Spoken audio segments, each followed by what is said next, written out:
the long short of it is that, obviously there was massive fiscal stimulus in 2020, 2021, huge burst of broad money around the world with a lag that started to translate into higher prices on aggregate because there was not a uptick in production of goods and services, but there was an uptick in purchasing power of basically at least currency units. And so you had a lot of people going out and buying things and not necessarily a lot available. When you add things like war, geopolitical risks, rising tensions between China and the United States, basically some of this globalization, maybe not going away, but just kind of, not growing the way it was, maybe even pulling back to a certain degree, there's generally more inflationary pressures.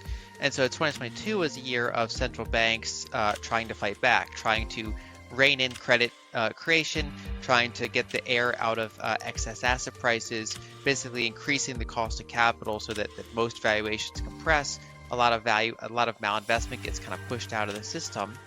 And right now we're kind of at an inflection point here in 2023 because fiscal policy is still very accommodative. There's still very large deficits kind of flowing into the economy, but central banks are still being kind of aggressive.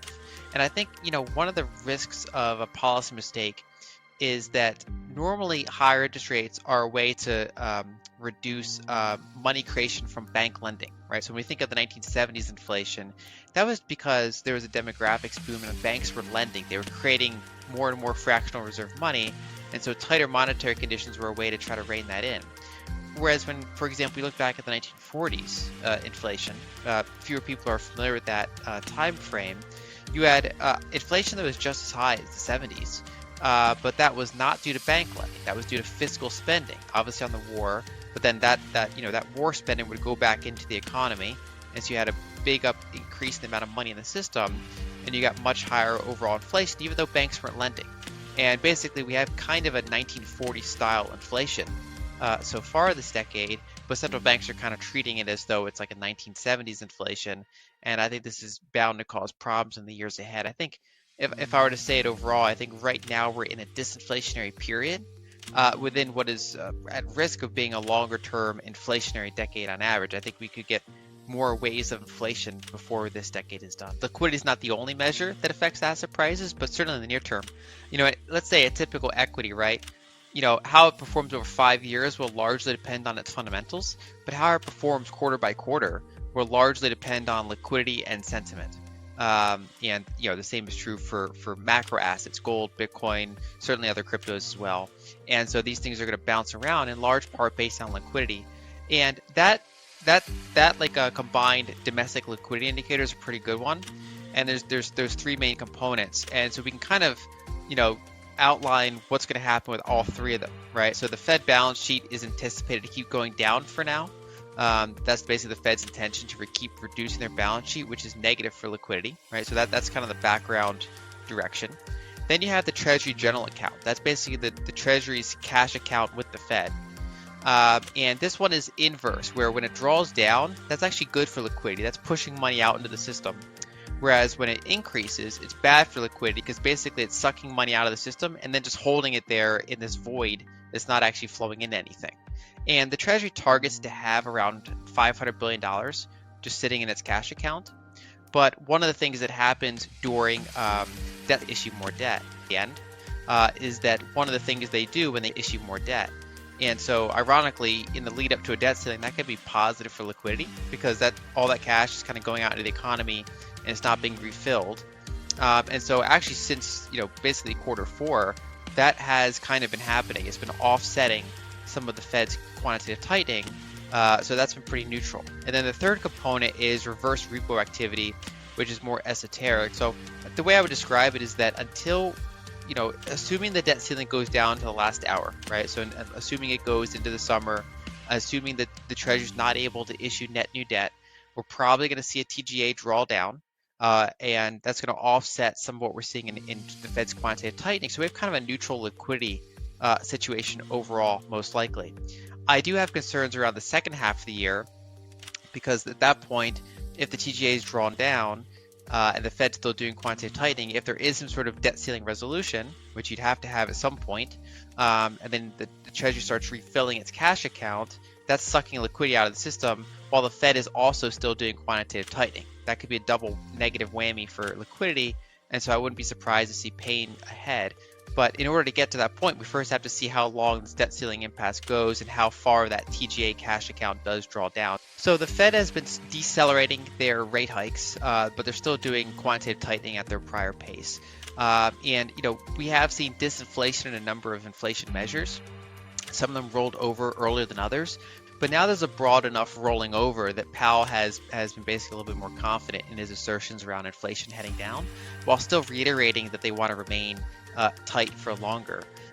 This, I think, ties into some of the prior issues I said before, where they're kind of, he's actually cited the 1970s and Volcker a number of times, which is kind of concerning. It kind of, I think, shows, somewhat of maybe a recency bias in that regard, basically around, kind of the sources of money creation. The Fed also, when they were talking about inflation being transitory or not being too concerned about inflation prior to this all happening, I also think they were showing a misunderstanding of money creation, which is kind of concerning from the biggest central bank in the world.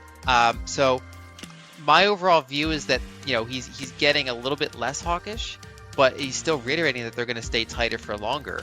And I think they're essentially going to try to stay somewhat tight until they break something, right? Until you have kind of like illiquidity in the Treasury market, or you have outright recession, I think they're probably going to stay somewhat tight. Now that is kind of complicated, because if you look out long enough, that can actually be inflationary. If you have high interest rates on very high public debt levels, and you keep running deficits anyway, that actually pours more and more money into the economy. Basically, the federal deficit is a surplus for the private sector, which sounds good unless it's money creation. It's inflationary over the long arc of time, but it does spell kind of risks. I think kind of for the rest of this year. I do think that the market is. I'm not betting on a soft landing. Let's put it like that. I think either you're going to get kind of an inflationary breakout, or you're going to get a recession that temporarily quells inflation. And that seems to be the way that most economic indicators are pointing to by either the end of this year or early next year. Well, so yeah, my challenge is I'm in multiple corners due to the intersections that I operate in. If I look in the traditional macro area, most of them aren't really talking about crypto. A lot of them are kind of doing the thing where like, oh, it's dead, right? Kind of like how 2018, 2019, it just kind of not on their radar anymore. It's dead. Same, including Bitcoin for that matter. Basically, they're just like, yep, the whole space bubble, it's gone. They view it kind of like ARK style stocks, basically unprofitable growth stocks. Obviously, when I look at Bitcoin spaces, or when I look at crypto spaces, which are increasingly kind of two separate spaces with some degree of overlap, basically the Bitcoin people are generally in pretty good spirits. I was at Pacific Bitcoin, for example, while FTX was happening, and so the Bitcoin price was nuking, the whole industry was nuking, and people were like celebrating and laughing about it, and just kind of just kind of rolling with it. Obviously there's a lot of development happening in the space.